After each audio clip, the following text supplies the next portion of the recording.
Hey everyone, Miss Brittany here, and I wanted to make this video really quick to just talk about coping and what that means. I've had quite a few parents reach out to me and say, oh my goodness, how do I help my child cope with this? I don't know what's going on. What advice do you have? Here's the thing. The first thing is you have to take care of you as well as the adult. Are you coping with this okay? What does that look like for you? Because children are very resilient, but they can pick up on the emotions that the adult or the household are putting out. Okay, the energy of the household is controlled by the adults. So we have to make sure that we are coping as well. So I'm going to give you a little bit of insight into coping for kids and adults. So I'm going to screen share this, my little presentation here. So the first question is, how do I cope, right?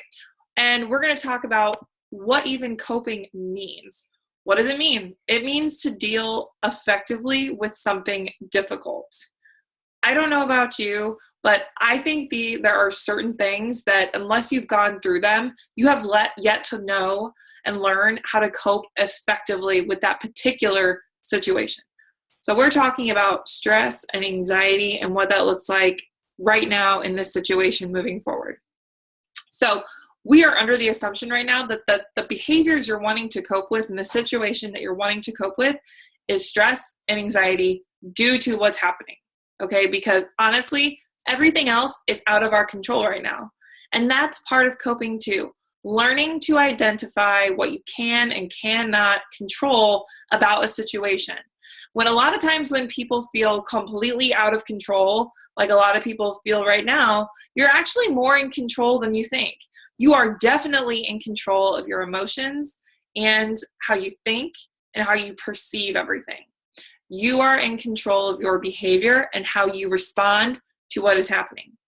While coping is not a perfect thing, okay, it's not something, and there's not one particular coping strategy that works for everyone.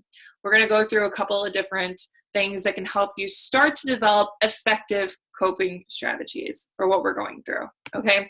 So what does effectively mean? It means basically the way we achieve our desired results, okay? How are we dealing with everything that's going on right now? We want to be able to function as best we can as healthy adults and kids through this time. So that's what our desired goal is to get through this together and come out better on the other side. So that's what we're looking for. So we're going to start with you, the adult, or if you're a kid watching this, this is where your parents or your guardians or whoever in your household who's over 18 can look at this and understand what's happening with them. Okay, so effective coping strategies for adults. Avoiding caffeine. Caffeine is a stimulus and it can cause crashes. It can cause anxiety. It can put people into a higher heart rate and muscle tension. Caffeine itself is not a good supplement to have in excess, okay? So if you wake up, you have a cup of coffee or whatever, that's fine. I'm talking drinking coffee all day long, multiple energy drinks, and this goes for kids too.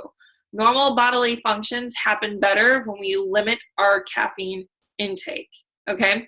Get more sleep, obviously. The body repairs itself emotionally, mentally, and physically while we're sleeping. So we really need to make sleep a priority. And that means creating a routine, so we are constantly going to bed around the same time. Sticking with the quote unquote school schedule is what I've been telling people. Try and stick with the school schedule. Do not view this as summer break or spring break at this time. And manage your time, okay? Manage it. What does that look like? A lot of times I have people say, well, I don't have time to do X, Y, Z. And some people are out of work right now, so there's plenty of time, but we're spending a lot of it doing things that do not fuel us or our kids or our household. I mean, yes, there's definitely time for Netflix and relaxing and everything, but what are we doing? Are we spending time connecting? Or are we rather playing games with our family? Or are we asking questions and getting to know each other better? Or are we spending more time utilizing the time we have to better ourselves by personal development? Or, just overall helping our kids with their schoolwork. There's a lot of things that we can be doing to manage our time differently. Make to-do lists. I absolutely stress this in everything I say because it's going to help you get through the day and feel productive. When you feel like you have accomplished something, okay? When you feel you are checking stuff off your list, the psychological effects behind that are very positive. Okay, you get a little endorphin release, you're very excited, and you're more motivated to move on to the next task. So you're not only helping you and your household, but also your kids. So if your list for the day includes, I'm going to do laundry, I'm going to clean the kitchen, we're going to work on assignments 1, 2 with our kids, we're going to go playtime, and then we're going to have family downtime. There's only 5 things on that list, 4 or 5 things, and they're much easy, you can check off. It keeps you going through the day, okay? It's important for us not to become stagnant and quote unquote lazy around these times, because this isn't quote unquote real life right now. Fun fact, this is real life. Life is happening. This is just a different life at the moment. So we have to create our own structures to get through it. So be intentional. That's basically what I was saying before. Be intentional with your time, your efforts, and what you're doing with you and your kids. And eat healthy-ish. Healthy-ish. I hate saying eat healthy because I want pizza just as much as anybody else, right? Just make sure you're limiting your portion control, right? And still enjoy the things that bring you together as a family. Bake cookies together. I see a lot of families doing that. I see families teaching their kids how to cook. This is absolutely wonderful. Focus on eating healthy-ish. And by that, I mean really limiting the sugar intake. Sugar can harm the body and in a lot of different ways. And it can have the same effects as caffeine, where it interferes with our sleep, our mental and emotional health. We can have brain fog, irritability, muscle tension. It's just not worth it. So really just limiting and eating healthy-ish. So effective coping strategies for kids. So a lot of them that we talked about for adults can be used for the kids, right? But a lot of times kids have a little bit of different needs when it comes to that, because physiologically and neurologically, their brains are not capable of really understanding what's happening right now. They have yet to develop the ability to see big picture. They've yet to develop the ability to reason, okay, to really understand what's happening. That happens in late adolescence and early teens, really. So right now, kids, teens, preteens, adults, everybody's being faced with a very adult situation, a very difficult, strong emotional decision, and they're either don't know how to deal, or they're not dealing at all. Like that, there's really no other option. So with kids, do not overschedule their day. 3 to 5 things. Forgive yourself now. You do not have to fill every single day, all day, with educational material. Okay, you just do not. And you'd be surprised how much connecting emotionally and mentally is actually very beneficial and can be used in their educational career. Make time for play. Make time for play at all ages. Get out, hit some baseballs in the field, or go for a walk with your kids. I don't know what that looks like for you where you're at with social distancing, but just physical distancing, I should say, but just make sure that you are following the guidelines. But also, even if it's just opening the garage or getting out in the driveway or sitting in the yard and, doing those things that get fresh air and vitamin D from the sun, like you need to do those things.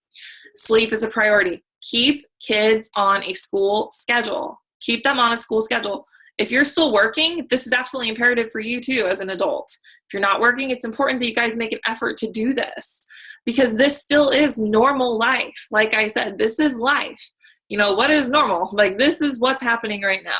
So we are adapting. We have to adapt. We're humans. We're resilient. We're excellent at adaptation.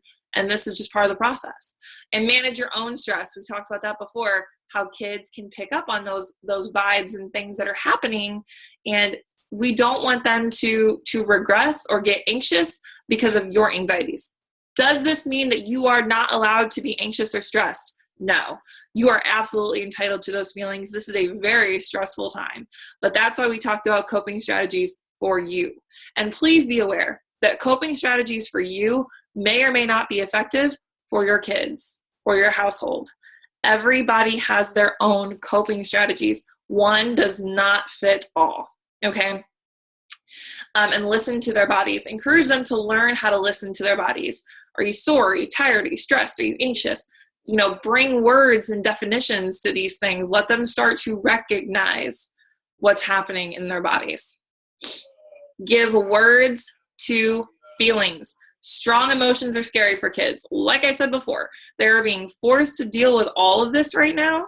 And that's a lot, even for an adult. So we really need to be sure that we are giving the right words to the emotions that the kids are feeling. Even if it's words they've never heard before or really dealt with or really used in this context. Like, let them describe how they're feeling and then relate to them. Kids like to know they're not alone. So they're going to want to hear it from you. It's okay to say, you know what?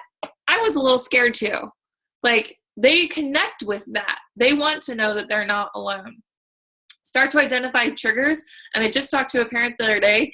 Look for a change in behavior. You know, they start to say, I think it might be cabin fever, or it might be XYZ.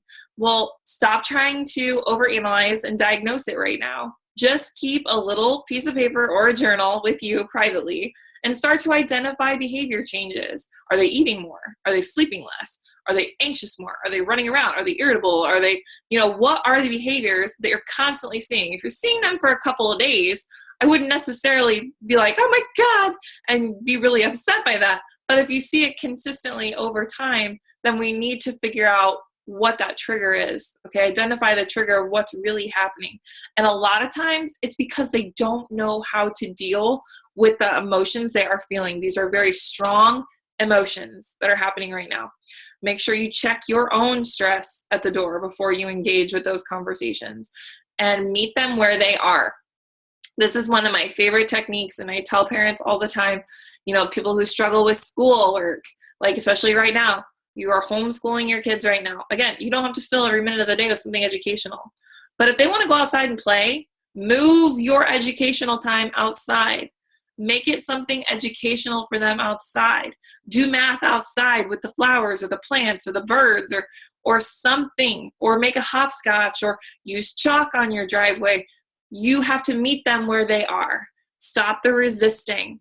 If they want to be outside, move it outside. That's a tip that I really hope that people utilize, because I think that is really important. Now, what can your household do? Everybody can do these things. Make a daily to-do list, daily, not weekly, daily, and put 3 to 5 things on it. Like I said, you start to cross those things off, and the psychological effects behind that, guys, are very positive. Okay, we are retraining your brain to develop its own schedule right now, its own routine, despite your normal routine.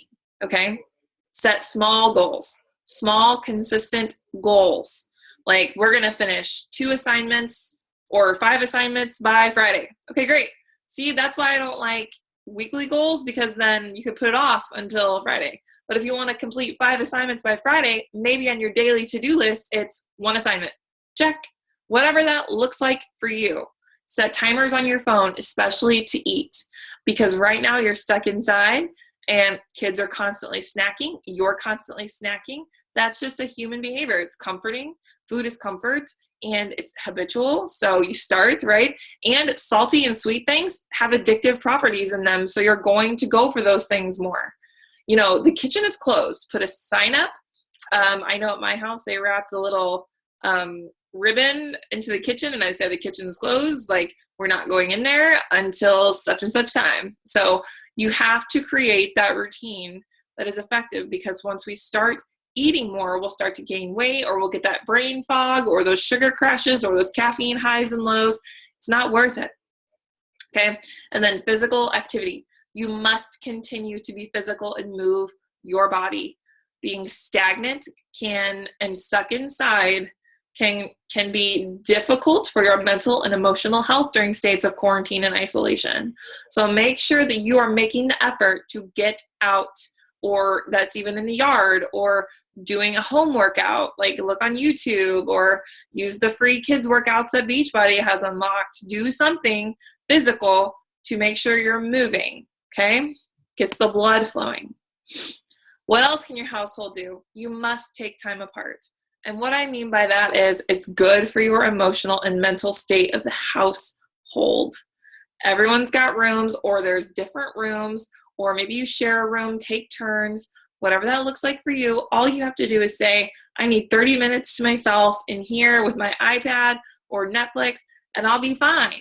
Or I need to read. Or when you put the kids to sleep, make sure you don't go to bed right away. Take some time to rejuvenate and do some self-care, because you have to take time apart.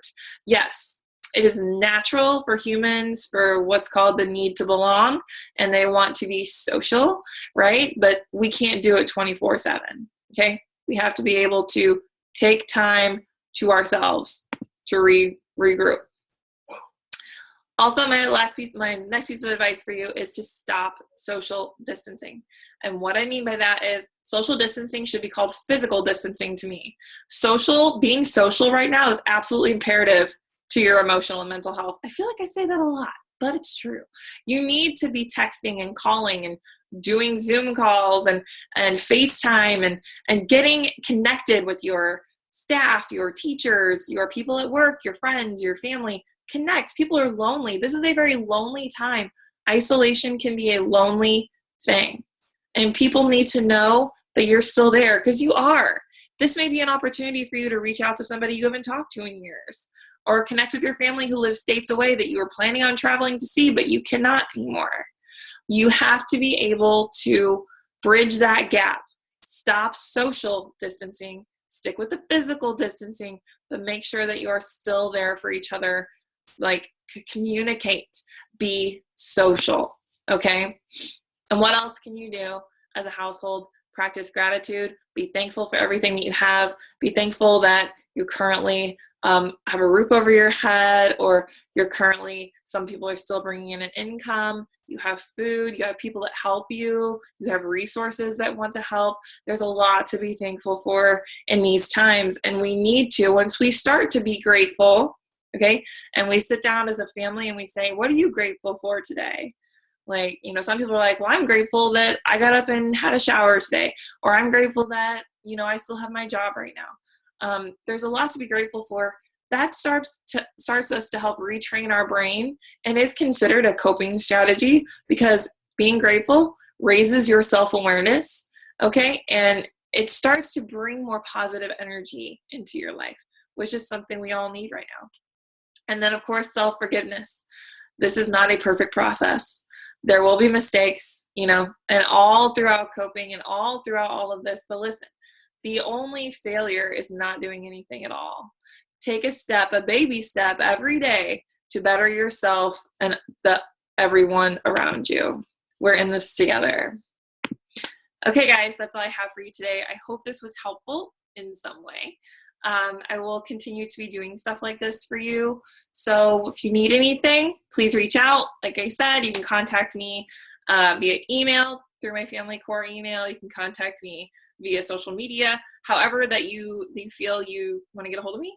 Okay, I'm here for you. Bye.